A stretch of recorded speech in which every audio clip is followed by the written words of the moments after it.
नमस्कार विद्यार्थी मित्रांनो, माझं नाव सुहास भिसे. स्वागत आहे तुमचं सर्वांचं प्रदा करंट अफेअर्स मराठी या आपल्या मायबोली भाषेतील एज्युकेशनल यूट्यूब चॅनलमध्ये. विद्यार्थी मित्रांनो, आज आहे 10 एप्रिल 2026. आजच्या दिवसाचे जेवढेही चालू घडामोडीचे महत्त्वाचे टॉप प्रश्न बनत असतील ते सर्व प्रश्न आपण या व्हिडिओच्या माध्यमातून पाहणार आहोत. तरी सर्वप्रथम आपण जर नवीन असाल, पहिल्यांदा या चॅनलवरील व्हिडिओ पाहत असाल तर चॅनलला या ठिकाणी अवश्य सबस्क्राईब सुद्धा करून घेऊ शकता. ठीक आहे, चला तर मग आपण आजच्या व्हिडिओला सुरुवात करूया.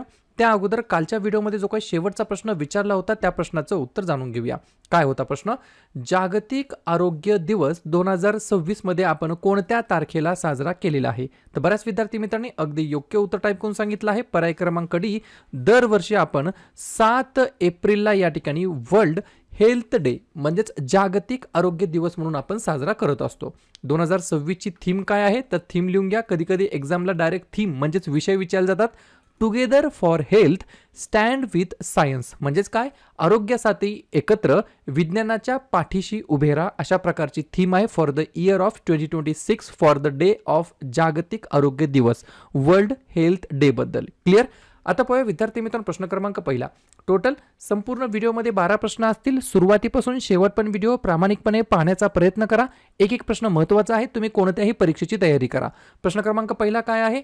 कोणत्या राज्य सरकारने मुख्यमंत्री अन्नपूर्ण योजना सुरू केलेली आहे? प्रश्न क्रमांक पहिल्याचं योग्य उत्तर आहे पर्याय क्रमांक डी, ओडिसा हे या प्रश्नाचं योग्य उत्तर असणार आहे. तर ओडिसा या राज्याच्या अंतर्गत या ठिकाणी प्रत्येक लाभार्थ्याला दरमहा 5 किलो अतिरिक्त तांदूळ म्हणजे वर्तमानमध्ये जे काही शिधा वाटप होत असतात त्याच्यासह अतिरिक्त 5 किलो या ठिकाणी तांदूळ मिळणार आहे.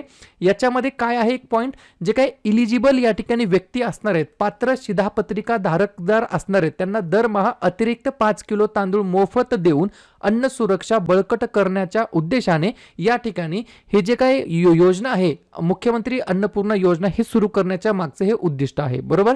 पर्याय क्रमांक डी, ओडिसा हे या प्रश्नाचं योग्य उत्तर असणार आहे. ज्या राज्य सरकारने मुख्यमंत्री अन्नपूर्णा योजना सुरू केलेली आहे ओडिसा, ज्या राज्याची स्थापना 1 एप्रिल 1936 ला झाली. मुख्यमंत्री आहेत मोहन चरण माझी, राज्यपाल आहेत हरिबाबू कंबपती, राजधानी आहे भुवनेश्वर. 3 महत्त्वाचे राष्ट्रीय उद्यान भितरकनिका, सिमिलीपाल आणि नंदनकनन, आणि 4 महत्त्वाचे धरण हिराकूड, मंदिरा, काला आणि इंद्रावती. पुढचा प्रश्न, प्रश्न क्रमांक दुसरा, महत्त्वाचा प्रश्न आहे, स्टार मार्क करून ठेवा. मिसेस इंटरनॅशनल वर्ल्ड क्लासिक 2026 हा जो काही किताब आहे तो जिंकणारी पहिली भारतीय महिला कोण ठरलेली आहे? 2 नंबरच्या प्रश्नाचं योग्य उत्तर आहे पर्याय क्रमांक सी, गीतांजली ओम प्रकाश असं त्यांचं नाव आहे. काय नाव आहे? गीतांजली ओम प्रकाश असं त्यांचं नाव आहे. मिसेस इंटरनॅशनल वर्ल्ड क्लासिक 2026 हा जो काही या ठिकाणी किताब आहे तो जिंकणारी पहिली भारतीय महिला ठरलेली आहे. लगेच काय करूया आपण, बाकी जे काही महिला असतात ज्या काही सौंदर्य स्पर्धेमध्ये उतरलेल्या असतात त्यांचे जे काही विजेतेपद या ठिकाणी जिंकलेले आहे किंवा त्यांचा जो काही किताब ज्या ज्या महिलांनी जिंकलेले आहेत त्याच्यावरती आपण एकदा चर्चा करूया. लिहून घ्या. मिस इंडिया USA 2024 जिंकला आहे कॅटलिन सँड्रा नील यांनी. मिसेस वर्ल्ड 2025 शेगो गेलाई यांनी. मिसेस युनिव्हर्स 2025 अंजिला स्वामी यांनी.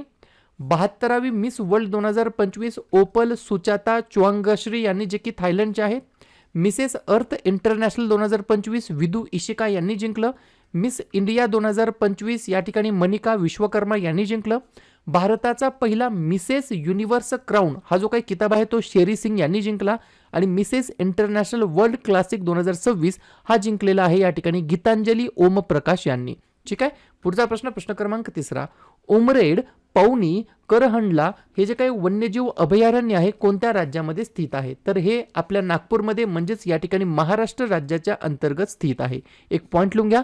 नागपूर जवळील उमरेड, पौनी, करहंडला वन्यजीव अभयारण्यामध्ये अलीकडेच एक दुर्मिळ काळ्या रंगाचे ठिपकेदार हरिण या ठिकाणी दिसले आहेत. त्याच्यामुळे कदाचित हा प्रश्न या ठिकाणी विचारला जाऊ शकतो. पर्याय क्रमांक बी, महाराष्ट्र हे या प्रश्नाचं योग्य उत्तर असणार आहे. आपलं राज्य, आपल्या राज्याची स्थापना 1 मे 1960 ला झाली. याच दिवशी गुजरात या राज्याची स्थापना झाली आणि हाच दिवस आपण इंटरनॅशनल लेबर डे म्हणून साजरा करतो. मुख्यमंत्री आहेत देवेंद्र फडणवीस, राज्यपाल आहेत जिष्णू देव वर्मा, राजधानी आहे मुंबई. 3 महत्त्वाचे राष्ट्रीय उद्यान चांदोली, संजय गांधी आणि ताडोबा, आणि 4 महत्त्वाचे धरण उजनी, पवना, जायकवाडी आणि कोयना. क्लिअर? पुढचा प्रश्न, प्रश्न क्रमांक चौथा, भारतामध्ये प्रगत ड्रोन विरोधी प्रणाली तैनात करणारे पहिले बंदर कोणते ठरलेले आहे? चौथ्या नंबरच्या प्रश्नाचं योग्य उत्तर आहे पर्याय क्रमांक ए, VO चिदंबरनार बंदर नावाचं बंदर आहे ते या ठिकाणी म्हणजेच पोर्ट आहे. बंदर म्हणजे माकड नाहीये, बंदर म्हणजे पोर्ट, PORT, पोर्ट म्हणजे बंदर. ठीक आहे. तर भारतामध्ये प्रगत ड्रोन विरोधी प्रणाली तैनात करणारे पहिले पोर्ट या ठिकाणी ठरले आहे VO चिदंबरनार बंदर. कोठे आहे तर या ठिकाणी तमिळनाडू राज्याच्या अंतर्गत येतं. या प्रणालीचं वैशिष्ट्य काय आहे तर हे रडार, रेडिओ फ्रिक्वेन्सी डिटेक्शन आणि जॅमिंग सिस्टीमचा वापर करून 360 डिग्रीमध्ये 5 किलोमीटर पर्यंतच्या क्षेत्रांवरती लक्ष ठेवण्यासाठी मदत करतं. आणि हे या ठिकाणी प्रणाली जी काय सिस्टीम आहे त्याचा उद्देश काय तर अनधिकृत ड्रोन शोधणे, ट्रॅक करणे आणि ते नष्ट करून बंदरातील संवेदनशील भागांचे संरक्षण करणे या उद्देशाने हे या ठिकाणी भारतातील प्रगत ड्रोन विरोधी प्रणाली ठरली आहे आणि हे तैनात करणारं पहिलं बंदर ठरलं आहे VO चिदंबरनार बंदर. पुढचा प्रश्न क्रमांक 5. पुस्तक आहे, पुस्तकाचं नाव लिहून घ्या. सब पर राम तपस्वी राजा नावाचं पुस्तक आहे. हे पुस्तक कोणी लिहिलेलं आहे? 5व्या नंबरच्या प्रश्नाचं योग्य उत्तर आहे पर्याय क्रमांक D, आशुतोष अग्निहोत्री असं त्यांचं नाव आहे. काय नाव आहे? आशुतोष अग्निहोत्री असं त्यांचं नाव आहे. सब पर राम तपस्वी राजा नावाचं पुस्तकाचं त्यांनी लेखन केलेलं आहे. प्रश्न आहे पुस्तक आणि लेखकासंदर्भात. तर बाकीचे जे काही लेटेस्ट पुस्तकं प्रकाशित झालेले आहेत त्यांचे लेखक कोण आहेत त्याच्यावरती एकदा आपण रिव्हिजन टाकूया. मी खूप वेळा सांगतो, तुम्ही किती अभ्यास करता हे महत्त्वाचं नाहीये, केलेल्या अभ्यासावरती परत परत परत परत परत परत किती वेळा रिव्हिजन मारता हे महत्त्वाचं ठरणार आहे. लिहून घ्या. व्हेन इट ऑल बिगन हे पुस्तक लिहिलंय राकेश मारिया यांनी. Salman Khan the Sultan of Bollywood हे पुस्तक लिहिलंय मोहर बासू यांनी. More from less for more हे पुस्तक लिहिलंय रघुनाथ माशेलकर आणि सुशील बोर्डे यांनी. सनातन संस्कृती की अटल दृष्टी हे पुस्तक लिहिलंय वासुदेव देवनानी यांनी. The great sanctions hack why economic sanctions don't work the way we expect हे पुस्तक लिहिलंय उर्जित पटेल यांनी. Early north India and its coinage हे पुस्तक लिहिलंय देवेंद्र हंडा यांनी. Karuna the power of compassion हे पुस्तक लिहिलं आहे कैलास सत्यार्थी यांनी. आणि सब पर राम तपस्वी राजा हे पुस्तक लिहिलं आहे आशुतोष अग्निहोत्री यांनी. पुढचा प्रश्न क्रमांक 6. जागतिक तायक्वांदो काय?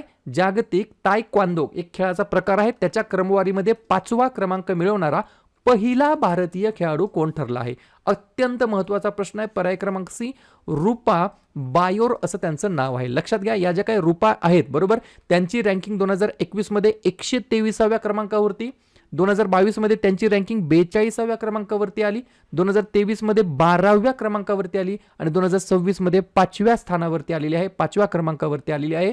आणि अशा प्रकारे जागतिक तायक्वांदो क्रमवारीमध्ये 5वा क्रमांक मिळवणारी पहिली भारतीय महिला खेळाडू ठरली आहे. त्याच्यामुळे 100% हा प्रश्न विचारला जाणार. कधी कधी काय होतं प्रश्न फिरवून विचारला जातो, रूपा बायोर या कोणत्या खेळाशी संबंधित आहेत? तर तायक्वांदो नावाचा खेळाचा प्रकार आहे त्याच्याशी या संबंधित आहेत. क्लिअर?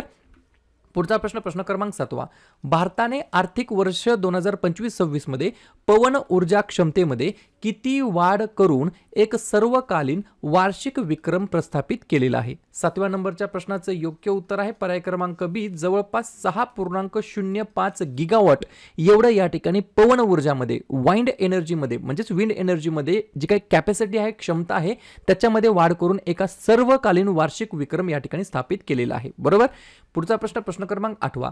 भारताचा पहिला PFBR म्हणजेच काय प्रोटोटाइप फास्ट ब्रीडर रिॲक्टर कोणत्या राज्यामध्ये या ठिकाणी स्थित आहे? 8व्या नंबरच्या प्रश्नाचं योग्य उत्तर आहे पर्याय क्रमांक A, तमिळनाडू हे या प्रश्नाचं योग्य उत्तर असणार आहे. मला या ठिकाणी एक थोडंसं कन्फ्युजन झालं आहे, मला कमेंट करून सांगा हे जे काही बंदर आहे VO चिदंबरनार बंदर हे नेमकं कोणत्या राज्यामध्ये येतं? एवढं मला थोडंसं कन्फ्युजन झालं आहे रेकॉर्डिंग करताच. कोणत्या राज्यामध्ये येतं एवढंच मला तुम्ही कमेंट करून सांगायचं आहे. या ठिकाणी पाहूया 8वा नंबरचा प्रश्न. तर तमिळनाडू राज्याच्या अंतर्गत भारताचा पहिला प्रोटोटाइप फास्ट ब्रीडर रिॲक्टर या ठिकाणी स्थित आहे. फास्ट ब्रीडर रिॲक्टर वेगवान न्यूट्रॉनचा वापर करून वापरलेल्या इंधनापेक्षा जास्त विखंडनक्षम इंधन तयार करतो. क्रिटिकॅलिटी ही अशी अवस्था आहे जिथे एक स्वयंपोषक अणुसाखळी अभिक्रिया साध्य होते. 500 मेगावॉट इलेक्ट्रिक PFBR भारतीय नाभिकीय विद्युत निगम लिमिटेडने विकसित केलेला आहे. तमिळनाडू. स्थापना 1 नोव्हेंबर 1956. मुख्यमंत्री MK स्टालिन. राज्यपाल राजेंद्र विश्वनाथ आर्लेकर. राजधानी चेन्नई. 4 महत्त्वाचे राष्ट्रीय उद्यान मन्नर, मरींची आखात, इंदिरा गांधी, मुदुमलाई आणि मुकुर्ती आणि 2 महत्त्वाचे धरण मेत्तूर आणि भवानी सागर. पुढचा प्रश्न क्रमांक 9. भारताने अलीकडील शिक्षण सुधारणा उपक्रमाअंतर्गत नवीन AI आणि कोडिंग शिक्षण अभ्यासक्रम कोणत्या वर्गापासून सुरू केलेला आहे? 9व्या प्रश्नाचं योग्य उत्तर आहे पर्याय क्रमांक डी, इयत्ता 3री ते 8वी. बरोबर. तर या ठिकाणी शिक्षण सुधारणा उपक्रमाअंतर्गत नवीन AI आणि कोडिंग शिक्षण अभ्यासक्रम 3री ते 8वी वर्गापासून सुरू केला आहे. विद्यार्थ्यांमध्ये प्राथमिक डिजिटल कौशल्य विकसित करण्यासाठी अभ्यासक्रमामध्ये मूलभूत कोडिंग, AI संकल्पना, तार्किक विचार आणि डेटा हाताळणी यावर लक्ष केंद्रित केलं आहे. पुढचा प्रश्न, रोंगाली बिहू नावाचा एक फेस्टिवल असतो, सण असतो, कोणत्या राज्यामध्ये नवीन वर्ष आणि वसंत ऋतूच्या आगमनाचे प्रतीक म्हणून साजरा केला जात असतो? पर्याय क्रमांक सी, आसाम हे या प्रश्नाचं योग्य उत्तर असणार आहे. तर आसाम या राज्याच्या अंतर्गत या ठिकाणी रोंगाली बिहू नावाचा फेस्टिवल या ठिकाणी साजरा केला जातो. रोंगाली म्हणजे काय? आनंदी. आणि बिहू म्हणजे काय? उत्सव. तर रोंगाली बिहू आनंदाचा उत्सव. बरोबर. तर या ठिकाणी आनंदाचा आणि वसंत ऋतूचा हा सण आहे जो की आसाम राज्याच्या अंतर्गत साजरा करण्यात येतो. आसाम. 26 जानेवारी 1950 ची स्थापना. मुख्यमंत्री हिमंता बिस्वा शर्मा, राज्यपाल लक्ष्मण प्रसाद आचार्य, राजधानी दिसपूर.